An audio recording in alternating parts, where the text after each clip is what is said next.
Hello, everyone. Welcome back to another episode of Love and Lore. This is the fourth official episode, and I'm going to be solo for this one because I wanted to talk about something very special and very personal. I didn't want this podcast to just be about other people's stories. I really want to share some stuff from my life as well. So, this episode is actually dedicated to someone very special in my life who passed away a little over a month ago, that person being my grandpa. And I wanted this episode to honor him. And yeah, he was definitely the biggest reason why I started this podcast to begin with, and I'll get more into detail with that in a bit. And I actually did try filming this episode 2 days ago in my room, and I started to bawl my eyes out, and was not I just was not ready to record. Like I wasn't in the right state. Um and now we're locked in. I'm locked in now and I'm ready to film. And I don't know if I'm going to cry in this one, but we'll try not to because I really want to tell his story and tell my story here as best as possible. Another thing that I want to mention is that I was originally gonna only post him on my Instagram and my Facebook and just honor him. I had like a whole letter on my notes app and I was ready to put it on my caption and post it and stuff, but it exceeded the word limit and it just didn't feel right for me to post something that didn't fully express how much I loved him. So I was like, how should I do this? And I was like, okay, podcast would be perfect. So yeah, that's kind of another reason why I'm doing this. But ultimately, I just really wanted to honor him because I love him so much and I've never like gotten the chance to just sit down and express my feelings and to just reflect on everything. So, this is also a great opportunity for me to do that. Yeah, we can just get into it. So, in my first episode where you guys got to know me, I listed a bunch of reasons why I started the podcast, and I left out one reason, and I just wanted to save that one for this episode, actually, and that reason being my grandpa. So, leading up to his passing, I was really, really thinking about getting this podcast started. I was really debating, guys, and I think it was just the day we found out he was critically ill, and it was just the week during his passing and stuff that I really just something just clicked and pushed me to just start because it really showed me that life is so short and you just never know what happens. And if I just kept sitting around and waiting, then girl, like nothing would happen. So his passing really pushed me to do this. The main part of this, I actually wrote a letter not too long ago, and this is kind of my point of view on everything. I really want to get my mom on here and talk about this because she has obviously way more things to share about his life. This is just my sort of story, and from the 20 years I've known him, this is all that I want to say to honor him. And I am not going to cry this time. I'm locked in, and I really just want you guys to hear his story and hear how much of an amazing person he was. So here's my little letter to my grandpa. A little over a month ago today, my grandpa passed away. He was my first and only grandfather figure growing up, excluding extended family. And just to let you guys know, my grandpa from my dad's side, he passed away shortly after I was born. So, I never got to meet him formally, I guess. So that's why I refer to my grandpa here um, as my only grandfather figure growing up. So yeah, he was my first and only grandfather figure growing up, excluding extended family. He was like my everything grandpa. In my childhood home, it was me, my mom, my dad, my brother, my Mima, and him. I will never forget my childhood home. I would do anything to go back to those simpler times when it was just the six of us. My family, my life, and our house literally felt so happy and whole. We had a beautiful backyard and a huge mango tree. There were so many plants, and he was always taking care of them, plus our dog Chi Chi. He would also cook basically all our meals and do our groceries for us in the wet market. He would take me to the wet market with him all the time, and I'd be in my shorts, white sando, and slippers. I would hold his hand while walking through the market and be by his side, watching the butchers cut our meat and weighing them, and the flies would be swarming everywhere. I'll forever miss the feeling of his skin when walking beside him or being carried by him because he was always so sticky from the humidity. Every day before it got dark, he would gather piles of leaves and newspapers under our mango tree and light them on fire to kill the flies. I remember always watching him do this. It became part of my routine. On occasions, I would even help him with the leaves and be so stinky and sweaty when I went back inside. He would also drive me to school and pick me up in our yellow family Jeep. Every morning when he would drive me to school, there was this shortcut we used to take if there was too much traffic on the main road. There was an old white house that looked like it could have been from a horror movie, and we called it the White House. Every time we drove past it, we would joke about how scary it was. It was like our inside joke that everyone knew about. I took a video of us driving by the White House during our 2023 vacation. Little did I know that that would be the last time we would see it together. However, when we did see it, he was actually sitting right next to me instead of him driving like he usually would. And yeah, I'll just forever be grateful to have had him next to me when we got to see that house for the last time together. I'll always remember the raspiness of his voice too. It was so distinct. During our 2023 trip, I played the piano and he was singing behind me in my room. I never even realized how good of a singer he was, and I'm so glad that I got to experience that karaoke session with him. And we actually sang My Way. I think it's by Frank Sinatra. Yeah, we sang My Way, and every time I hear that song, I just think of him now. He was so humble and hardworking. He would take me everywhere with him when he had to run errands. Not once did he complain about all the things he had to do throughout the days. I also remember him going to this water place every now and then where he would buy jugs of water for our dispenser. He would always spoil me with Jollibee or street food. I remember always going to 7-Eleven with him, and he'd get me queso ice cream whenever we went to the market together. I remember specifically in our 2016 vacation, every afternoon he would drive me to Jollibee and I always got burger steak and a caramel sundae. He was so patient and kind for that. During that vacation, I also remember specifically this one memory. My parents were outside having dinner with their friends, and it was just me, my brother, my Mima, and Grandpa at home. We had nothing to do, and my brother turned on the Rise of May theme song, the Cha Cha theme song, and we were all just dancing together in the bedroom. And after that, the four of us laid down side by side and we just talked throughout the whole night. Over the years, my grandpa developed arthritis and lost a lot of his teeth. It broke my heart seeing him walk or eat because I couldn't look at his condition. It also made me even more sad to know that it would cost a lot of money to help him with his health conditions. Despite all of this, he was still so loving and happy whenever we got to call on Messenger. He was still the same. I was so proud to call him my grandpa. He was so grandpa core, and I loved him so much. He may have known me for only 20 years of my life, but to me, he will always be a big part of my life. He was also so well loved in the Philippines, like so many people in our neighborhood knew him. Losing him marks my first major death experience in my family. Going back home to the Philippines will never ever be the same. Our childhood home is now unoccupied and put to rest, so no one lives there now. I'll forever miss it, and my Mima had to move to a different area and is being taken care of.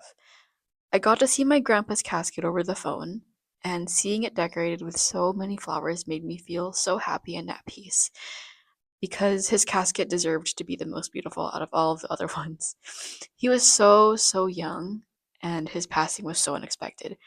I'm still really sad, but a part of me is at peace that he is no longer in pain, and he is reunited with his loved ones now in heaven. I'll forever be thankful to have him as my grandpa.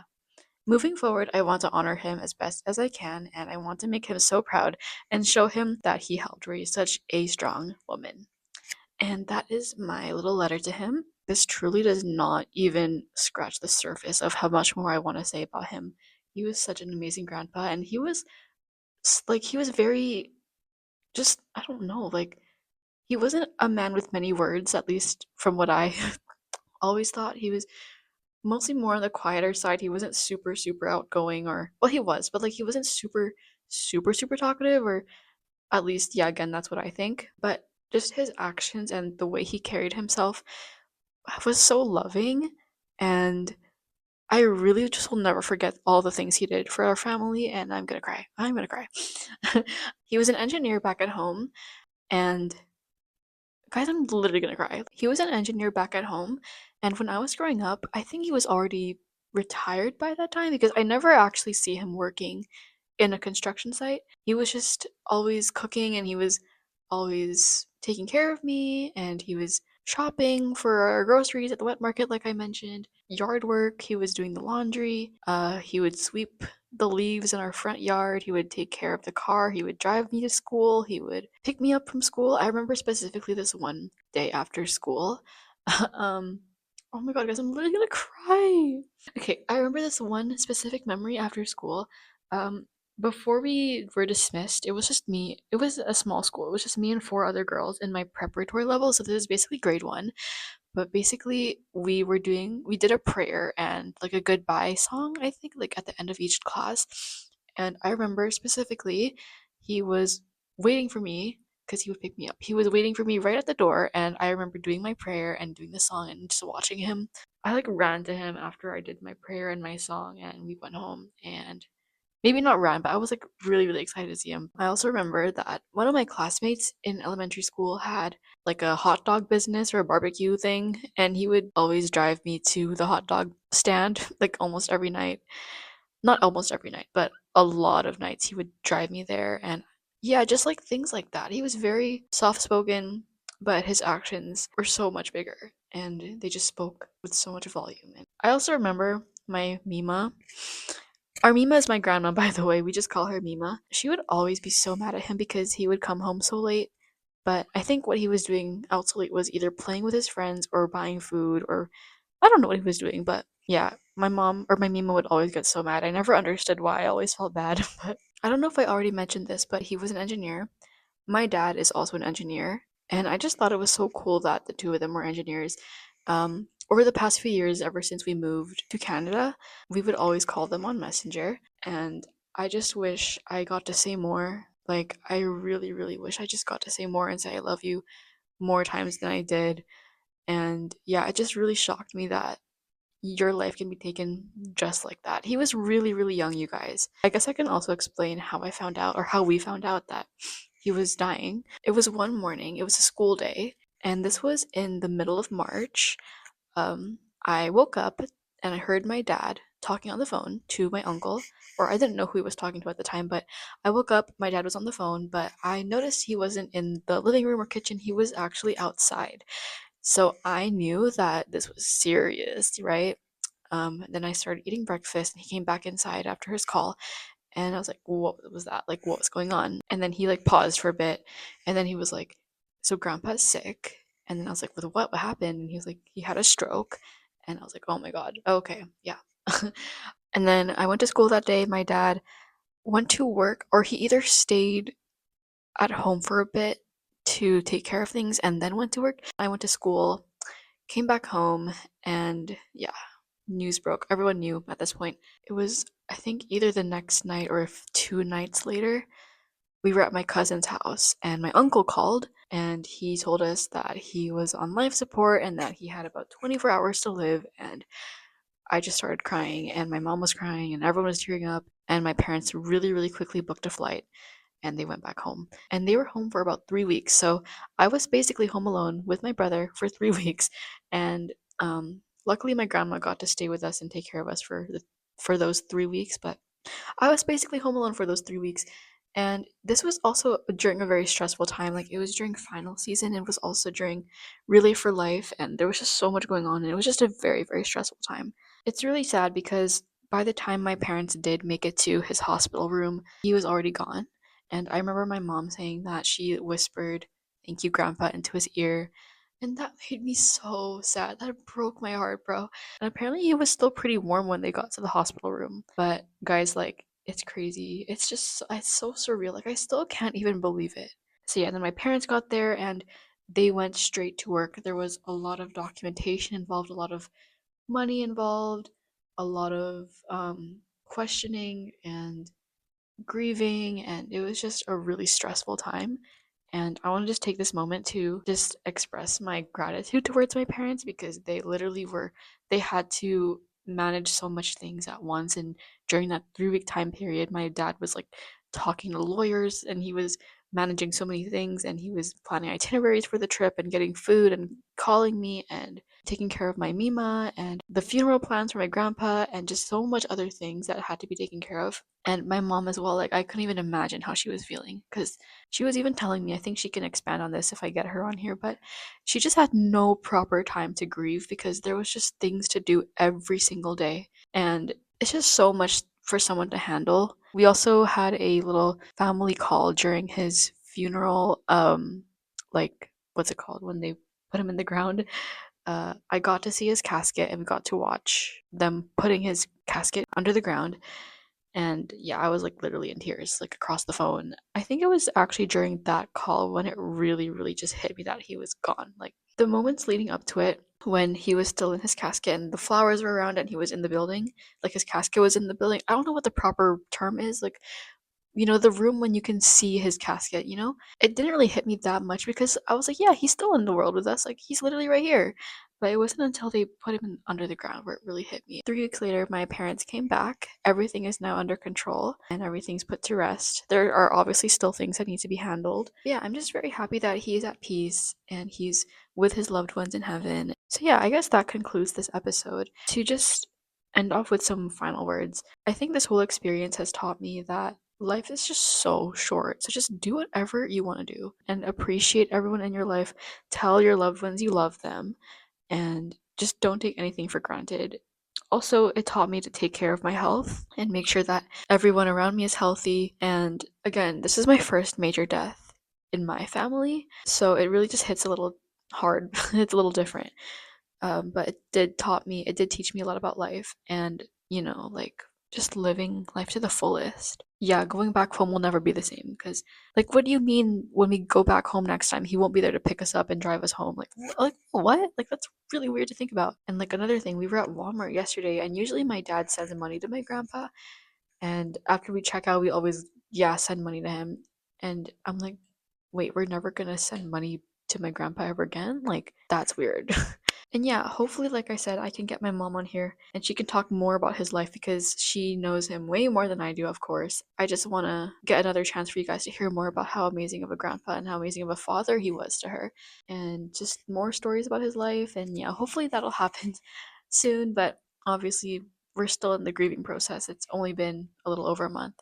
And yeah, he passed away on March, I believe, 25th, 2025. Yeah, well, I guess that concludes this episode. Thank you guys for listening. And yeah, again, please hug your loved ones and live your life to the fullest. I'll see you in my next episode.